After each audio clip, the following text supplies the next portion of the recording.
Welcome everyone to another episode of Financial 15. Kevin and I are continuing our original series looking at how to fund your retirement. We had lots of great videos in this. We have another one today getting into the details of defined benefit plans versus defined contribution plans.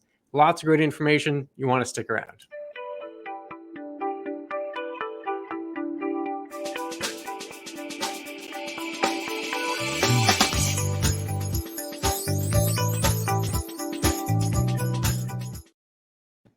Yes, today we're taking our knowledge to the DB and DC side, or defined benefit as it were, and defined contribution. Now, if you want to find videos on this, we already have some made, or on more retirement stuff, please subscribe to our YouTube channel. Lots of great information there, phenomenal videos. Also, like us on Facebook, or more importantly, please visit our website at beckerrohr.com. We have plenty of information there, blogs, everything else to help you out with this situation. Now, today we are dealing with funding your retirement in the original series through DB, which is defined benefit, or DC, which is defined contribution. Again, we want to take a look at where we're funding from our sources. And today we are looking at the green scenario, aren't we, Clint?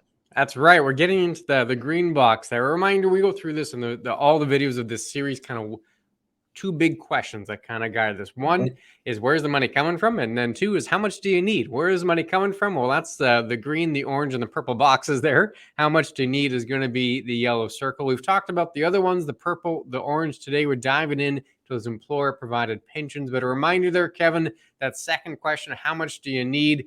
That is important. You need to know the target. Yes. You need to know what you're working for. And part of figuring that out, of course, is a budget. Yeah, the budget's a big factor. And again, you don't know what you're going to need in retirement, possibly off the hop, but there's that sort of retirement smile we've discussed before and a few other odds and ends. But yeah, you need to find out what you're spending on a monthly basis and how much you think you're going to spend in retirement. If you don't have this, then it's unclear exactly how much money you're going to need. And that's what we're trying to figure out, is what you're going to need for your retirement and what different sources we can have to supply that need that you're dealing with. So to start this off, we should probably go through what is DB and what is DC.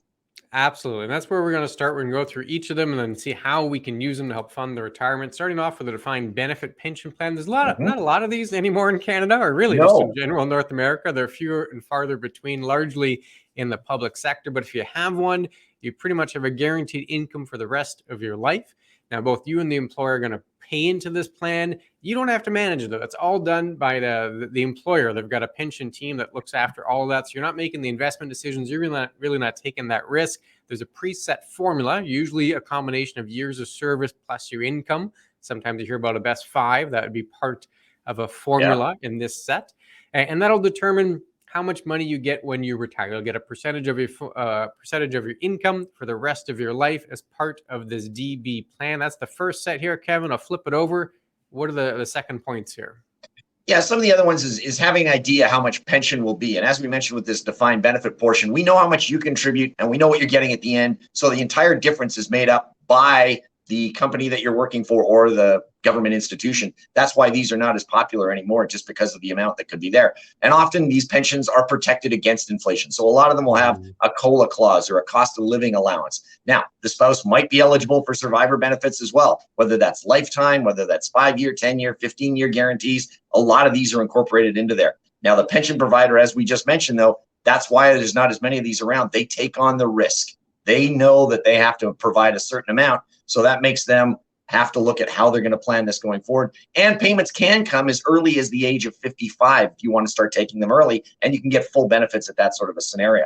So that's sort of a lot of the pension for defined benefit that we can get going forward. Yeah, the defined benefit there, if you want to think about it, what's defined in this particular type of pension is the outcome. You know how much you're going to get. There's a formula that determines, all right, if I get to the certain age of retirement, I've worked so many years, I'll get so much per month of an income stream for the rest of my life. That's what's defined. And the company's kind of handling all the risk and making sure that outcome will be achieved. The other part of the pension, the defined contribution, the opposite. You don't really know the outcome, but what is defined is the amount of money you put into it. So you put money in, the employer puts money in, and hopefully it works out well. Like, you really don't have a defined outcome. There's no guarantee of what's going to be on the other side there. So both you and the employer contribute to the plan. The investment decisions, as opposed to being on the company, are now on your shoulders. Often they'll have a set of funds or a set of investments you have to pick from as part of the pension provider, but that's your decision to handle the investments. And then the ultimate outcome here, whether or not it's going to be enough, is going to depend on the amount of money you put into it and then the performance of the investments you pick. So there's no defined outcome. They're defining the amount of money they put in. The outcome will be variable depending on their investment return and the amount of cash you put into the program. Yeah, and again, more of the pros and cons that we got, as you mentioned, there's no guaranteed protection against inflation. Most of these don't have that cost of living allowance clause put into them. They want to make sure that they can just provide you with a set amount for life. So that's something to always consider, especially when you look at the way inflation is today compared to what it's been over the last 30 years. There are flexible estate planning options, so funds can be left to the estate as opposed to most defined benefits, where if there's no guarantee on it, that money is going to be kept by whoever's running the fund, whether it's an insurance company or something along those lines.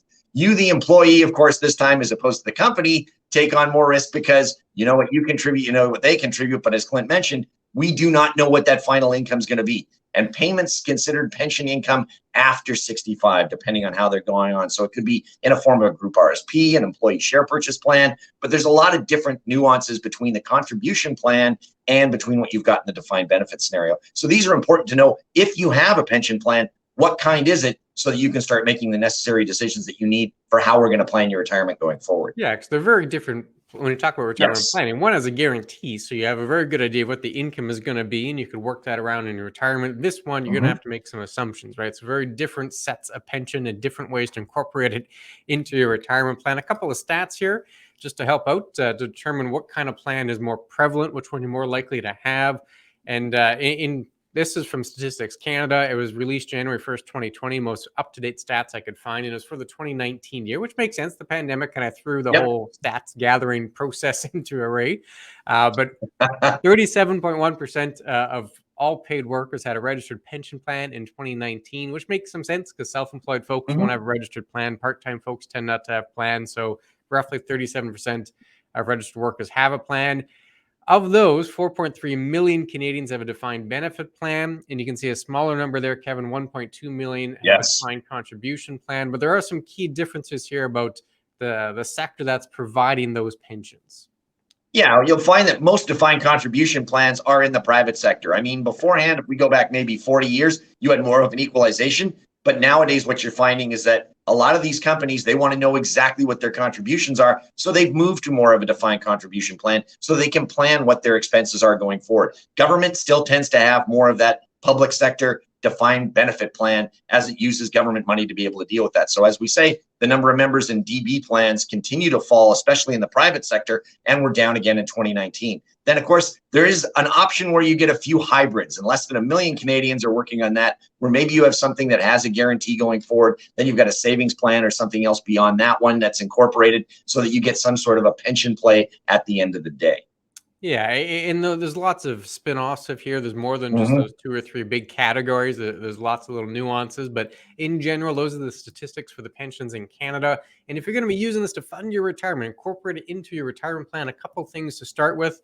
Well, one, you need to know what pension you belong to. Yeah, most important. Homework, what kind of pension do you have? Because that'll be key to work it into your plan. If you do have a defined benefit plan, if you have one of those DB pensions, well, probably good. You don't need to know all the nuances, but understanding the basics of the formula. Is it going to be based on your best 5 years of income? How many years do you have to work? All those kind of details, and then get the estimate. Usually every year they provide an estimate that says, all right, if you were to work to this age, you'd be getting this kind of pension.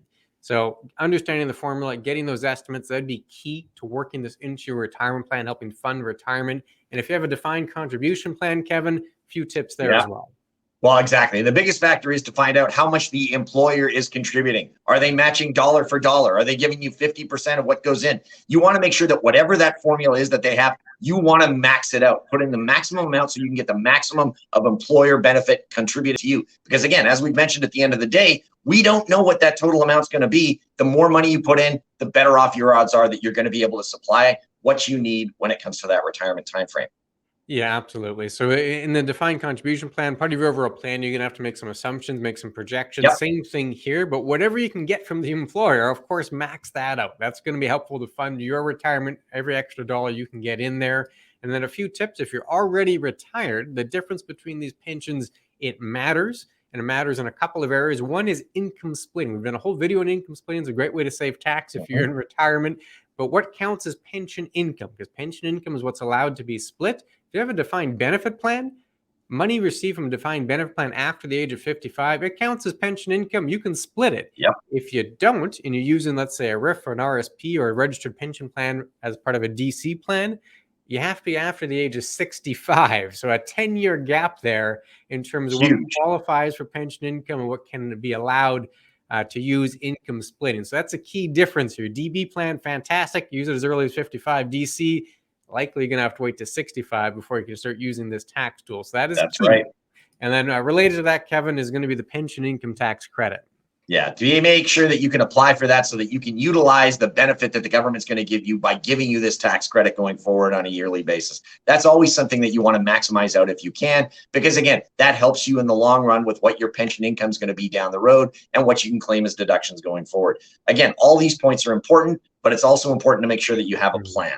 Having that plan and knowing where you're going to go with your retirement is a big one that you have to deal with. And you always want to make sure that that's looked after. And these are important parts to incorporate in it. Clint, if anybody wants to get in touch with us on this or anything else, where do we go? If you have questions on your plan, of course, visit chatwithclintonandkevin.com. Part of our website, fill in the form. We'd absolutely love to hear from you. Whatever the question is, we'll certainly get back to you and do our best to answer it. I think that covers it for today. We have another video still in this series, How to Fund Retirement, so keep an eye out for that. Any parting words, Kevin? I'm going to make it simple. No. End on a strong note. I love it. Take care, everybody.